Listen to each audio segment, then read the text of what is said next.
Welcome to my first YouTube-only video of my channel. My name is Luis Mojica.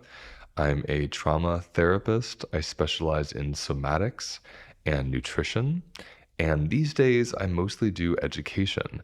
But I wanted to have a platform where I can go a little deeper with you, take a little time just with you, my audience, and educate you, speak about topics, some controversial, some unknown, some widely known, but I want to speak about them through my own unique personal lens and belief system. I think what interests me is about YouTube and about doing these videos is the desire to be real, the desire to just speak to you in my office in a very casual way and teach you what I've learned, what I'm learning, how I feel, invite your opinions, invite your feedback, but harbor an environment of true free speech and true inclusion of diverse thoughts and beliefs and ideas. You can also see any of my podcast episodes on this channel, but these weekly YouTube videos are just going to be me and you for 10, 15 minutes talking about a particular subject. I've been posting nonstop on Instagram for the last 3 years and have grown a beautiful following there. And something about the app just doesn't feel, I don't know, it's not interesting me right now. I'm not feeling drawn or connected to it. So I think it's because I want to go deeper.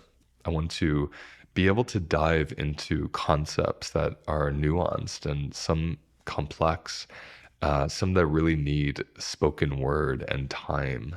So I hope you take your time with this video and any other videos I put here and think and feel before you respond, so we can create some kind of relationship back and forth and grow our understanding of this incredibly strange, unique human experience we're in. Welcome to the Holistic Life Navigation Channel. I'm your host, Luis Mojica. I'm a somatic educator and nutritionist, and I'm here to explore every aspect of life through the lens of somatic psychology, nutrition, and philosophy. Let's dive in. I thought what I would talk about today is how I experience the word trauma and why, as a trauma therapist, I'm kind of tired of it. Trauma has gone from being something that only very few people experienced, like let's say a war veteran in combat, to becoming something that every human being experiences. And there's this interesting gift and curse with this expansion, this umbrella of the word trauma. What's lovely about it is it helps people normalize being human. You get to be comfortable and open with the reality that things happen and it hurts. And sometimes we become addicted because of it, or we have insomnia because of it, or we're in pain because of it. That there's nothing wrong with you because you hurt. That is very human. However, one of the curses or one of the downsides that are coming with expanding this word trauma into everywhere, essentially, is the overcoupling, the association of being victim that falls with being traumatized or having had experienced trauma. What's important for me to define or outline is why I became a somatic therapist instead of a licensed psychologist or a licensed clinical social worker. I'm not licensed by choice. I was in the process. I had spent 2 years studying psychology and was wanting to become a licensed psychologist and eventually, psychotherapist. And what I discovered while I was exploring and learning about the DSM was how ineffective it felt and how just truly wrong it felt for me to label people based on their behaviors and based on their experiences. And I was finding more and more that we were creating more labels for every single experience in life. I was listening to a podcast the other day with Abigail Schreier, who wrote Bad Therapy. I haven't read the book, but I'm fascinated by these conversations she's having with people about her book, and I will read it. And one of the conversations she's having is that 48% of kids in America, as of now, have been diagnosed with a mental health disorder. Now that's phenomenal. And it made me think of my days when I was just a nutritionist, which was I was seeing over the years how my clients were getting more and more sick on paper, even though they had no symptoms, they were living really good lives because testing was getting even more precise. So your test could show something like, let's say, stage 0 breast cancer is a term, or really early stage cervical dysplasia, which is when the cervical cells are misshapen and it can become cancer, but it's not guaranteed. These really early stages were being classified as cancers, and because they were classified as cancers, they were being treated as such, whether it meant full hysterectomies or radiation or chemotherapy, but they were being treated really aggressively. Whereas I worked with many, many women who were able to completely reverse their cervical dysplasia as well as their stage 0 breast cancer because it was not yet cancer. However, it was being medicalized. So I get fascinated with this, and this is where I'm going with my conversation around studying psychology and why I dropped out. I get fascinated with, are we really getting sicker? Are we really getting more mentally ill? Are we having more mental health disorders, by percentage? Or are we just classifying regular human experiences as issues, as disorders? I think one that she brought up in the podcast I heard with Joe Rogan was menu anxiety, which is when you can't order something from a menu because you have too much anxiety, so you have to have a friend or an adult or someone else order it for you. This is kind of preposterous. Not that it doesn't cause anxiety or overwhelm you to have a bunch of options. What's preposterous for me is through this field of psychology and through expanding our understanding and our reach of therapy and of labeling and diagnosing more people as traumatized, we're also significantly lowering the ability to have resilience and to overcome situations because of this overcoupling I was talking about. When you tell a 12 or 13-year-old you are traumatized, you have PTSD, an identity is equally and simultaneously created at that moment. It's very rare for a therapist to say, whoa, that was a traumatic event. Of course, this makes sense you have insomnia. Of course, this makes sense you have an eating disorder. Of course, this makes sense that maybe you have gender dysphoria or some kind of expression that's really hard to live with. And your body is extremely resilient. I'm going to help you move through this. That second part is very uncommon.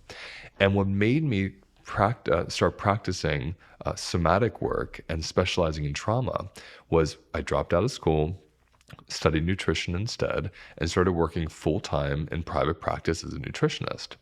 And therapists would send their clients to me because many people who have trauma and have ongoing chronic stress in their life will also find they have what we call syndromes, which means they have chronic inflammation that turns into an autoimmune disease or illness, or has some kind of rashes or weight gain or insomnia or some kind of high blood pressure, like physical medical issues that arise from the ongoing stress of emotional anguish or depression or traumatic experiences, because all these things are biological at the end of the day. All the stress you feel at the end of the day is biochemical and it affects your physical body.